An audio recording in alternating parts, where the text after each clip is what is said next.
Ladies and gentlemen, welcome to my channel. I hope all of you are having a good day. I have the great honor of welcoming all of you to another week of Formula One weekend. I cannot wait to get into it. I'm excited every weekend, and here I am excited once again, even though my team Ferrari we are struggling. We are having a terrible year so far, but I am always excited. It's Formula One. You can never get rid of Formula One. You're always going to be excited as a fan, just to see the cars going top speed at 300 kilometers per hour and more on these beautiful tracks. You can never get rid of that feeling. That feeling just makes me you know makes me go back to when I was 8 years old, 9 years old, just being super excited. So I still am a little kid inside, even though I'm all grown up now. But I'm always excited for Formula One. So I have the great honor of welcoming once again all of you to the 2023 Spanish Grand Prix, home of two of very fantastic pilots who, one of them is an absolute legend. He's already a legend. He's one of the greatest to ever do it. I feel like in me eyes, he's for sure top 15 of one of the best pilots to have driven in Formula One, and that's none other than Fernando Alonso. And then we have another one, our very own for Ferrari, Carlos Sainz, who is a fantastic pilot. I know his achievements are not there yet. He has won some fantastic races, but he doesn't have any world championship to his name.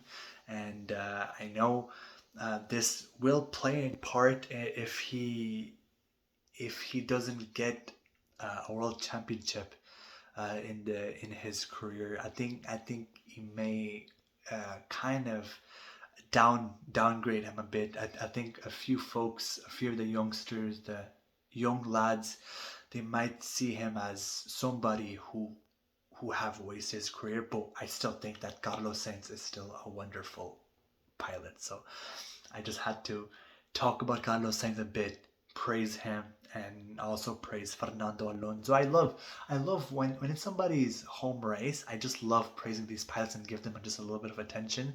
But I promise you guys, I won't take much time tomorrow at the qualifyings and then on my reaction, on my final reaction of España on Sunday. So I won't take much time. I will make this video as short as possible. So Friday's session has come to an end. Free practice number 1 and 2. I'm going to combine my reactions on this video, on this clip, of my reaction and my remarks of the free practice number 1 and 2. Friday's session has come to an end. And I must say, I was not able to watch the free practice number 1 and 2.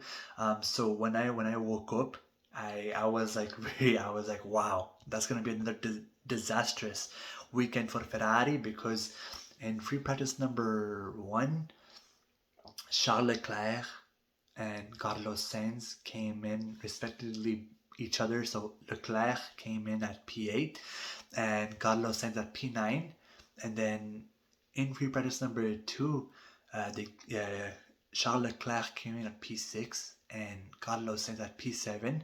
And my first thoughts were like, what the hell is going on in here? Like, are we gonna have another horrible disaster weekend? I mean, at this point, I'm not too surprised. I mean, we are having a tough season, so I think it's mostly like more towards the realistic basis. And that was basically my first thought. I was like, oh, we're gonna have another one hell of a weekend, and we're gonna struggle a lot, and the fans, once again, our beloved tifosis, we are gonna be heartbroken once again, and we're gonna have a tough race.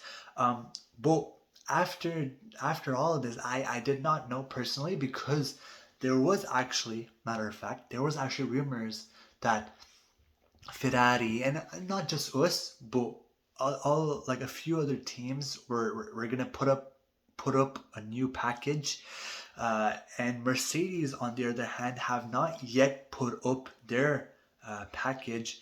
Well, I think they tried a few parts there and there uh, in Monaco, but for us, for Ferrari, we haven't tried anything new. I mean, I think we made some few changes, but it was mostly minor.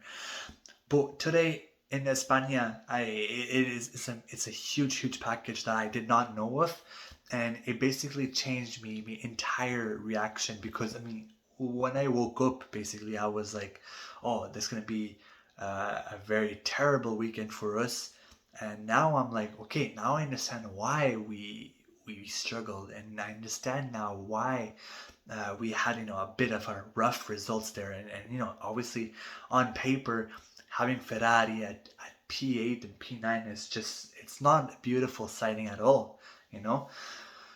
So with that, after hearing that news and seeing like what do we change, and just seeing that, like, that new package, because then after when F1 posted on their YouTube channel the highlights of FP1 and FP2, then they also released a video talking about not F1 itself, but like the pundits. I meant more towards like the commentators.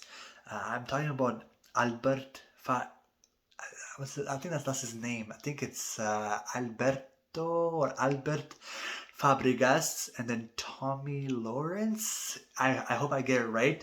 But like the crew of Formula One, they went to cover like what this package of Ferrari was, and then they released that video explaining insights on that.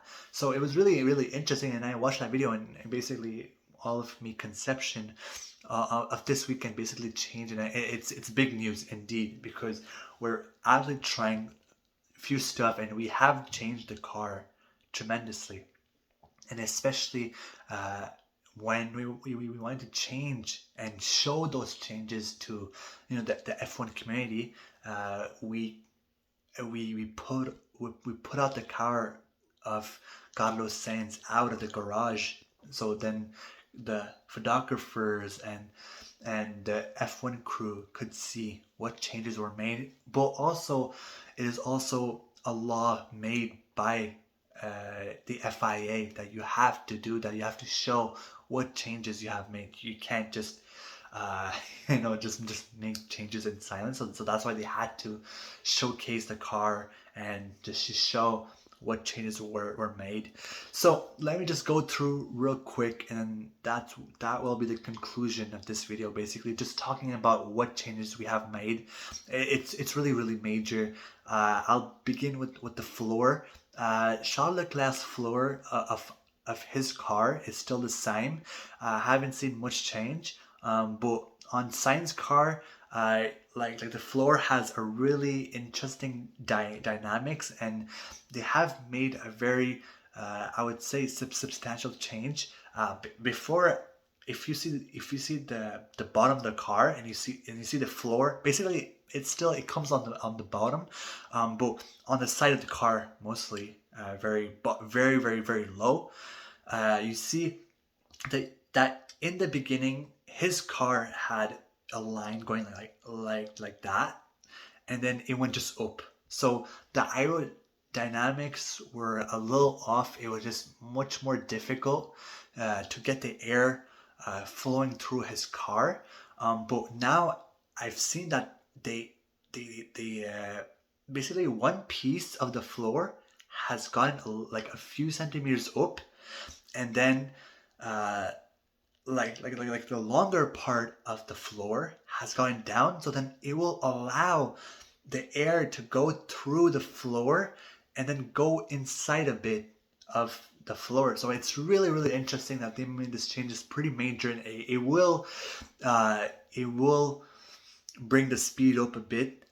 And then the second, I would say pretty major change, because I mean on the car it was very seeable, and the change was right there, clicked in me head when I saw the changes, and it was the rear wing that we changed on the car, and it's gotten much smaller. So it's very interesting. I like, as soon as I saw this change, I was really positively happy with this change, because I just like, like when you see something, you just feel like it's really fast, and when you see something, naturally you're like, I feel like this change will be beneficial.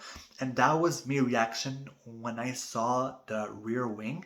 And they like majorly made it smaller. Like they have extracted a few inches off that rear wing, and it looks really fast. It looks really like, how do we say, it looks really dynamic also. It just looks, what's the word that I could describe, um, it feels like a major change, of course. That's the basically, like, that's the number one word I could use for that. But it feels like this change will bring us, a very good advantage, and I really hope that this change will, you know, make a huge difference, because I feel really good about these changes. And the third and last change that I forgot to also mention, that we made, and it's very huge, and it's the side pods. Like the side pods, at first, like when we revealed the car, we had those like very, how do we say, very deep side pods. So it was basically like a bat, basically. Like I would say a very luxurious bat. That's how our side pods look like. I thought basically that it was a pretty interesting look, and I really liked it. But I feel like it just didn't work. Unfortunately, it didn't work, and the aerodynamics, because it's important for the newer fans. It's gonna take some time to understand the aerodynamics, but it's a very crucial part of Formula One. And as soon as you understand the importance of it, man, like you're gonna be set for good time in Formula One. You're gonna understand Formula One much different. So it's really crucial, and it did not work. This design, even though it looked really good on the car, it gave some sort of spice to the car. But I feel like our side pods were just not doing the work, and our just at itself, our car was just not fast. But now, like, our new side pods are kind of looking like Red Bull side pods. I'm not going to lie, but it doesn't look 100% like it. Don't get me wrong, we did not copy Red Bull. That I am sure of, because even the the lad that was presenting the changes, like the F1 crew member that was presenting those changes to the public, even he said that there was no resemblance. And myself, like, I'm not trying to be unfair here. I'm not trying to be like, oh, like, trying to cheat, or be like, oh, like, just trying to give advantage to Ferrari. But I feel like we took a few ideas from a few teams, not just Red Bull, but also I've also seen, and I've also realized that we took a few ideas and inspiration from Williams as well. So it's not just Red Bull, but also a few sets of teams that we took advantage of, and I think it's perfectly fine. It's perfectly legal. We have not destroyed any rule. We did not violate any law by the FIA, set by the FIA. And we're basically following the rule book. So I don't see any point, and I don't think we copied Red Bull. So I just wanted to clear that out. But at the end of the day, I just hope it works, because I think, like, these three major changes on our car, very major. I at the end of the day, I just hope it works, because these three major changes look fantastically, and it looks really promising, and I just hope that everything goes well. And the final thing that I want to add before I end this video, a fantastic fun fact. In today's practice, Carlos Sainz, I don't know who said that, but somebody reported that Carlos Sainz top speed on the straights was 336 kilometers per hour. So that's a fantastic change. Man, it really made me happy because we struggled so badly, and we have been struggling so badly on the straights this year. I mean, ever since the race, no, not the race, but the season started, we just struggled so much on the straights, and that's where Red Bull dominates. I mean, they're so fast on the straights. So Sainz hitting a 336 kilometer per hour is just refreshing and looks promising. So I won't get me hopes up. And also I want to say, I mean, I keep saying one last thing, but also I feel like these changes won't be put to effect right away. I don't think we can see major changes right away. I don't think even that this race in Spain, I don't think it will make a difference. So we're gonna have to, be patient with those changes and just wait and see how these changes will be put in effect. I mean, of course, we have made those changes right away, but it's gonna take a few time, and it's gonna take a few weekends, even maybe I would say roughly I would give it at least maximum 2 weeks before these changes come into full effect and we truly see the full potential of of this new package on our car, the three major changes we have made. So that's that. See you guys tomorrow at the qualifyings. It'll be interesting, and I really hope to see how these changes will play out for tomorrow's qualifyings. So see you guys tomorrow. I hope all of you have a great day. Bye bye. Take care, everybody. Have a great night. Bye bye.